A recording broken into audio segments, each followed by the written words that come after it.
Magandang buhay mga kamaestro! Tara samahan ninyo ako dito sa Thailand. From this to this. Sakay tayo ng BTS mula sa Krungton, Buri. Super dali lang nito guys. After one station, baba na tayo sa Safan Taxi. Dito tayo lalabas sa exit papunta sa pier. From here, lakad lang tayo ng konti papunta sa Saturn Pier. Dito tayo sasakay ng boat. Sumakay tayo ng Chao Phraya Express Boat papuntang Titan Pier. Mga kamaestro, ngayon pala ay pupunta tayo sa pinakasikat na temple sa Bangkok. Ito ay tinatawag na Wat Arun. Para hindi ka patanga-tanga papunta doon, gamit ka ng mapa. Nag-iisa, hindi ka maliligaw. Basta meron kang direksyon. Shoutout nga pala ulit kay Erica Pineda. Sana ako ay mapansin niya. Para ako nagapasyon. Alam nyo ba mga kamaestro, kilalang kilala ang Wat Arun o Temple of Dawn. Dahil sa kakaibang design at ganda nito, lalo na kapag sunrise at sunset. Erica Pineda, kasalanan mo lahat ito.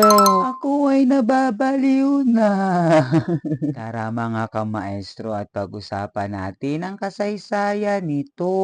Ang Wat Arun pala ay isa sa mga pinakakilalang templo sa Thailand. Matatagpuan ito sa kanlurang pampang ng Chao Phraya River. Naging simbolo ng kagandahan at kultura ng bansang Thailand. Ang pangalang Arun ay hango sa salitang Indian na Aruna, ang Diyos ng bukang liwayway. Kaya tinawag itong Temple of Dawn dahil sa kaibang ganda nito tuwing sumisikat ang araw. Bago pa ito tawaging Wat Arun mga kamaestro, ang templo ay kilala bilang Wat Maku. Noong unang panahon ng Taksin the Great, nang bumagsak ang Ayutthaya noong 1767, dumating siya sa lugar na ito sa madaling araw. At dito niya itinayo ang kanyang bagong kabisera. Ginamit niya ang templo bilang isang mahalagang lugar. Ang pagsamba simbolo ng bagong simula para sa kanyang kahari. Ay.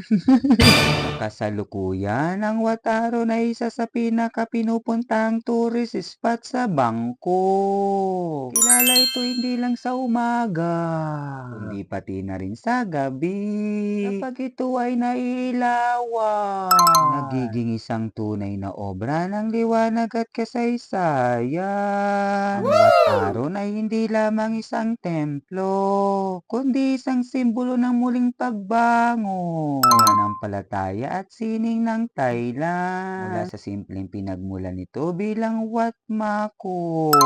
At iyon ang kwento ng Wat Arun. Talagang busog ang aking mata sa mga tanawin.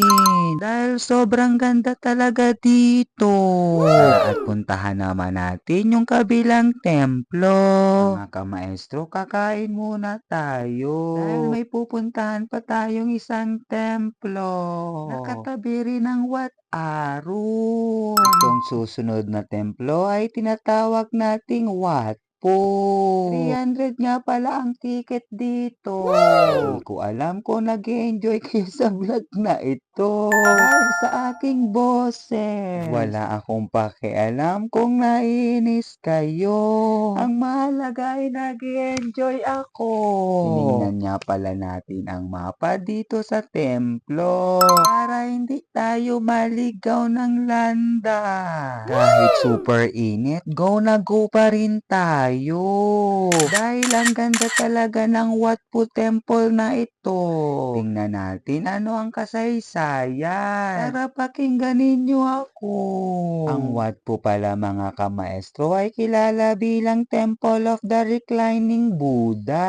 Isa sa pinakamatanda at pinakamahalagang templo dito sa Thailand. Matatagpuan ito malapit sa Grand Palace sa Bangkok. Ang Wat Po ay kinikilala kilala bilang unang pampublikong universidad ng Thailand. Dito pala itinuturo ang iba't ibang kaalaman tulad ng traditional na Thai medicine, anatomy, at masahe. Binisita nga pala natin ang room na ito na kung saan dito ginagamot ang may mga sakit. Dito sa room pala na to mga kamaestro, ay kasaysayan ng pagbisita ni Pope Francis sa templong ito.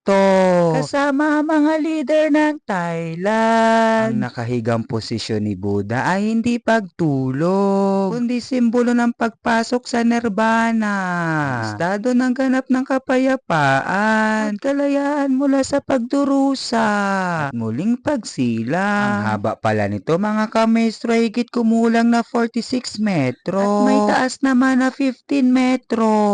Ito ay gawa sa gintong kulay. Ang talampakan ay may mother of pearl na disenyo na nagpapakita ng 108 auspicious symbols. Ang Wat po ay hindi lamang isang simpleng templo kundi isang mahalagang simbolo ng kasaysayan, kultura at pananampalataya ng Thailand. Bye!